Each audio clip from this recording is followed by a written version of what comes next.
네, 여러분, 이번 시간엔 물의 표면 장력에 대해서 이야기를 해볼게요.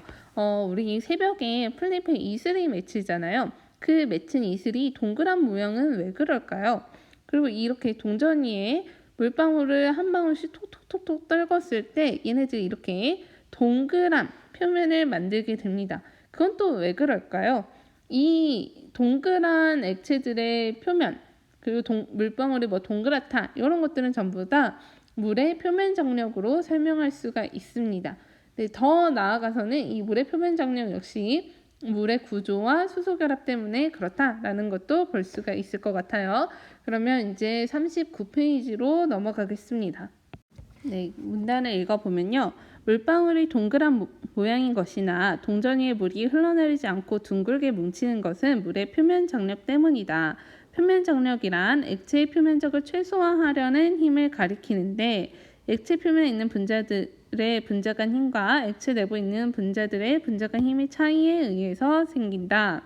네, 밑에 그림을 한번 보면요. 이렇게 액체 내부에 있는 분자는요, 주위에 있는 모든 분자와 인력을 느끼게 됩니다. 그죠? 사방팔방에서 다 인력을 느끼게 되는데, 이렇게 액체 표면에 있는 분자는요, 위에는 이제 입자들이 더 없기 때문에 같은 표면이나 이 아래에 있는 분자들에 의해서만 인력이 작용하고 힘을 느끼게 됩니다. 그죠? 그래서 이 위에 애들이 전부 다 이렇게 밑으로 인력을 느끼게 되면서 이 표면이 이렇게 오른쪽에 있는 그림처럼 둥글게 되는 거죠. 네, 그 글을 읽어보면요. 액체 내부에 있는 분자는 모든 방향으로 분자간 힘이 작용하지만 액체 표면의 분자는 옆과 아래 방향으로만 분자간 힘이 작용한다.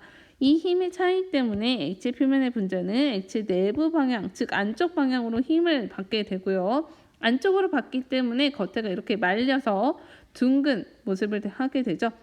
따라서 액체는 표면의 분자수를 최대한 줄여 표면적을 작게 하려는 성질을 나타낸다. 액체 방울이 둥근 곰 모양인 것은 공 모양일 때 같은 부피에서 표면적이 가장 작기 때문이다. 라고 합니다.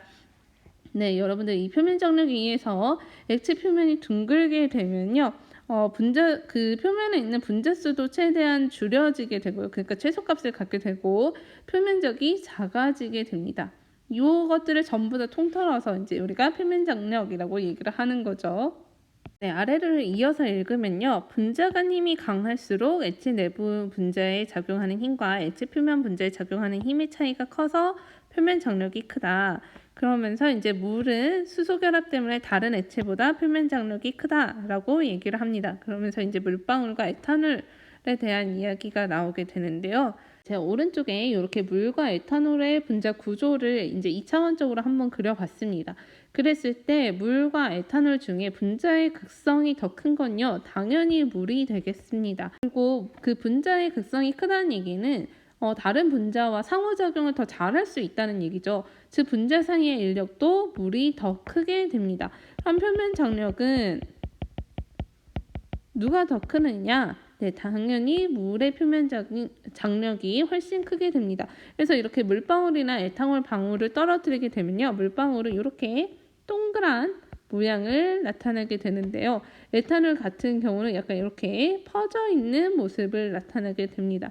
아까 이 표면 장력이라는 게 더 동그랗고 그리고 그 표면에 있는 입자수가 더 적고 이럴 때 표면 장력이 크다라고 얘기를 했었잖아요.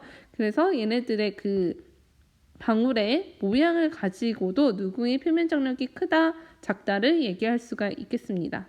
그 다음에 요 마지막 문단은 예시가 되는 거고요. 그래서 예시로 이렇게 소금장이 얘기가 많이 나오고요. 물에 이렇게 둥둥 떠다니는 거. 그 다음에 클립처럼 작은 물체도 물 표면에 띄울 수가 있고요. 아까 얘기했던 나뭇잎에 이슬이 맺히는 거라든가 이렇게 컵이 있어요. 컵에 물을 가득 채웠어. 물을 가득 채웠는데 내가 여기에다가 한 방울씩 뚝뚝뚝뚝 떨궈. 그러면 이 컵 밖으로 물이 넘치는 게 아니라 이 물 표면이 이렇게 동그랗게 일단 올라오죠. 그쵸? 그런 건 역시 물의 표면 장력의 하나의 예시가 되겠습니다. 네, 그럼 핵심 개념 확인하기 볼게요. 1번, 액체 표면에 있는 분자간 힘과 액체 내부에 있는 분자간 힘의 차이로 액체의 표면적을 최소화해서 동글동글하게 표면이 뭉치는 걸 우리는 표면 장력이라고 합니다. 이 힘을 표면 장력이라고 하고요. 물은 특히나 다른 물질들에 비해서 표면 장력이 큰데요. 그 이유는 물 분자 사이에 수소 결합 때문에 분자와 분자 사이의 인력이 매우 강하기 때문에 그렇습니다. 네, 혹시 이제 조금 더 한 단계 나아가는 학생들은 여기에서 했던 이 에탄올은 수소 결합을 할 수 없나요? 라고 한다면 이 끝부분에서 다른 에탄올의 OH 부분과 수소 결합이 이루어질 수는 있어요. 근데 이 물 분자가 나타내는 수소 결합보다 확연하게 작다라는 거죠. 왜냐면 여기에서 이렇게 밀어주는 힘이 있기 때문에 여기 있는 이 산소가 가지는 극성이 물보다 작아지게 됩니다. 그죠? 그래서 그러한 똑같은 수소 결합을 가진다고 해도 그 크기 차이가 있기 때문에 우리가 극성의 크기라든가 아니면 분자 사이의 힘의 크기라든가 아니면 더 나아가서 표면 장력의 크기 이런 걸 비교할 수가 있는 거죠. 네, 이어서 40페이지를 한번 볼게요. 40페이지를 보면 3개의 시험관이 나오는데요. 가나다 이렇게 있잖아요. 그럼 우리가 나의 시험관은 보지 않겠습니다. 나는 좀 애매해서요. 근데 가와 나, 이제 다는 둘 다 유리로 된 시험관을 사용을 해요. 그러니까 여기 있는 이 관이 유리로 만들어졌다라는 얘기입니다. 그랬을 때 가에는요 물이 담겨 있고요. 다에는 수은이 담겨 있습니다. 근데 그 표면을 보면 물은 이렇게 오목한 형태를 지니고요. 수은 같은 경우는 위로 볼록한 형태를 지니게 됩니다. 그러면 왜 가에서 물은 이렇게 아래로 볼록한 형태를 지닌 표면을 갖고 수은이 담겼을 때는 위로 볼록한 표면을 갖느냐? 이 이야기를 하려면 응집력과 부착력 이야기를 해야 해요. 네, 아래에 볼게요. 아래를 보면 물 분자 사이의 인력처럼 같은 종류의 입자 사이에 작용하는 힘을 응집력이라고 합니다. 그리고 다른 종류의 입자 사이에 작용하는 힘을 부착력이라고 합니다. 네, 그러면 여러분들 한번 생각해 보세요. 얘 같은 경우는 지금 유리와 이렇게 맞닿아 있고요. 그랬을 때 아래로 볼록한 모습을 보입니다. 그러면 물과 유리 사이에 서로 다른 물질이니까 부착력이 있을 거고요. 그렇죠? 물과 물 사이에는 같은 물질이니까 응집력이 있을 거예요. 무엇이 더 커야 이렇게 아래로 볼록한 모습이 되느냐? 네, 부착력이 더 커야 이렇게 아래로 볼록한 모습이 됩니다. 즉 유리 벽면에 더 잘 붙어 있는다라고 보시면 되겠죠. 반면에 이 수은과 유리 사이의 부착력과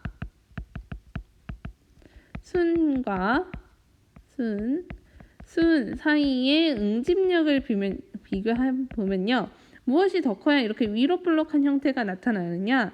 네, 같은 물질끼리의 그 인력, 즉 응집력이 더 크기 때문에 이렇게 위로 볼록한 형태가 나타나게 됩니다. 우리가 이 앞에서 물은 표면 장력이 커서 이렇게 에스테가 동그랗게 뭉친다라고 했는데 그 경계가 어떤 식으로 되어 있고 그 경계를 어떤 물질이 이렇게 경계에 있느냐에 따라서 응집력과 부착력 크기를 비교해 봐야 되고요. 그랬을 때 이렇게 위로 볼록이냐 아래로 볼록이냐까지도 얘기할 수가 있습니다. 아까 그 물의 동그란 표면을 이렇게 평평한 표면에 대해서 동그란 표면을 갖는다라고 얘기를 했던 거니까요. 여러분들 조금 구분을 지어서 생각하시길 바라요. 그래서 이 물과 유리 사이의 강한 부착력 그리고 물과 물 분자 사이의 강한 응집력 얘네들 때문에 나타나는 대표적인 현상이 우리가 모세관 현상이라는 게 있습니다. 네, 모세관 현상에 대해서 보면요. 물과 유리의 부착력에 의해 물이 유리관 벽에 이렇게 붙어 올라가고 뒤이어 표면에 있는 물 분자 사이의 응집력, 즉 표면 장력에 의해 물이 당겨져 올라간다라는 거죠. 이 조건이 일어나려면 이 관이 더 가늘면 가늘수록 잘 일어나게 됩니다. 그랬을 때 처음에 물에 이렇게 가는 유리관을 꽂았어요. 그러다 보면 이 유리관 벽면과 물 분자 사이에 부착력이 작용을 하게 됩니다. 그죠? 그래서 이렇게 경계가 생기는데 여기서 또 이 아래에 있는 물과의 응집력도 작용을 하면서 이 물을 끌고 위로 올라와요. 그 다음에 또다시 이 끌고 올라온 물질들이 다시 이렇게 벽면과 붙으면서 부착력에 의해서 또 올라가게 되고 또 다시 응집력에 의해서 물 기둥의 높이가 높아지게 되고 계속 이렇게 되겠죠. 이러한 부착력과 응집력이 이렇게 계속 왔다리 갔다리 하면서 아래에 있는 물을 위로 끌어올리는 현상을 우리가 모세관 현상이라고 하고요. 아까 얘기했듯이 가는 관에서 일어난다라고 해서 이제 미세한 관, 모세관의 현상이라고 얘기합니다. 이런 건요, 뭐 수건이나 종이에 물이 흡수되는 것이나 아니면 나무 뿌리부터 물이 흡수되는 것들을 가지고 이제 예로 얘기할 수가 있습니다. 이 물의 특성에 대한 이야기로 모세관 현상까지 얘기를 하면요, 그 다음에는 물의 증기압 이야기가 나오게 되는데요. 이 증기압은 다음 시간에 다루도록 하고요. 제가 지난번에 숙제를 드렸던 게 있어요. 70페이지 5번 문제였죠. 요거를 같이 볼게요. 5번. 표는 2에서 3주기 원소에 수소화합물 가에서 라에 대한 자료입니다. 가는 CH4, 나는 H2O, 다는 SiH4, 라는 pH3. 이런 물질이 있고요. 분자량이 주어져 있습니다. 이 물질들의 이제 분자량 끓는 점이 주어졌다면 얘네들 끓는 점을 비교를 할 조건들을 봐야 되는데요. 일단 분자량은 주어졌지만 분자량과 또 하나 고려해야 되는 극성이 주어지지 않았습니다. 그럼 각 물질의 극성 여부를 판단을 할 건데요. 그러면 분자의 구조를 또 그려야겠죠. 네, 가에 있는 CH4를 보면 CH4는 이러한 정사면체 구조를 갖습니다. 그리고 얘는 무극성 분자가 되겠습니다. 네, 전기음 성도가 탄소랑 수소 사이 차이가 나기는 하지만 얘가 이제 공과 같은 구조이기 때문에 그 전기음 성도가 달라서 끌어당기는 그 인력의 방향들을 다 상쇄할 수가 있죠. 그 다음에 나는 너무나도 자주 나오는 이런 구분 구조를 갖고요. 그랬을 때 얘는 극성 분자입니다. 근데 극성 분자 중에서도 극성이 아주 세서 우리가 수소 결합이 가능한 구조가 되겠습니다. 그 다음에 다 보면요. 이 규소, Si가 규소잖아요. 이 규소는 탄소 밑에 있는 애예요. 그래서 얘 역시 똑같이 이렇게 정사면체 구조를 갖고요. 그럼 얘는 극성 분자일까요? 무극성 분자일까요? 네, 당연히 무극성 분자가 되겠습니다. 그 다음에 라의 pH3 보면 P는 질소 밑에 있는데요. 네, 최외각 전자가 5개이고요. 그랬을 때 분자의 구조는 이렇게 구분형이 됩니다. 네, 여러분들 여기 점점점점은 수소 결합이 아니라 뒤로 들어갔다는 표시예요. 그죠?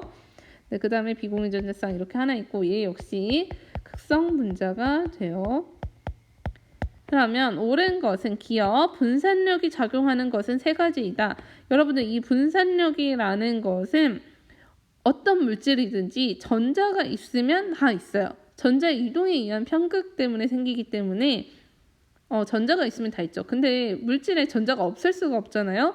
이 분산력이 작용하는 건 3가지가 아니고 전부 다 4가지가 되겠습니다.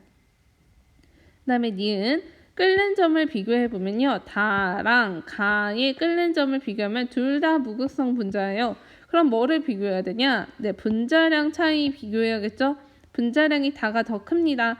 즉 분자량이 크다는 것은 분산력이 크다는 얘기죠. 그렇기 때문에 다의 끓는 점이 더 높습니다. 틀린 문장이네요. 다가 더 높다. 네, AKA 여러분들 아시나요? AKA 분산력.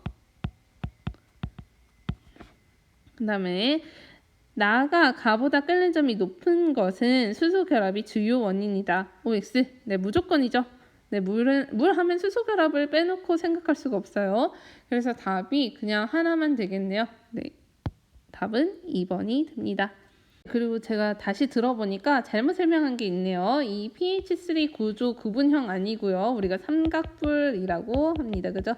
삼각뿔 구조. 네, 여러분들도 이번 주는 좀 심란하지 않았을까 싶어요. 지금 갑자기 이제 다른 과목들의 영상들도 다 뜨고 이럴 거잖아요. 하지만 뭐 우리가 적응을 해 가는 수밖에 없겠죠. 어쨌든 그래서 영상은 여기까지 하도록 하고요. 수업 내용이 좀 짧은 것 같긴 또 하지만, 네, 안녕.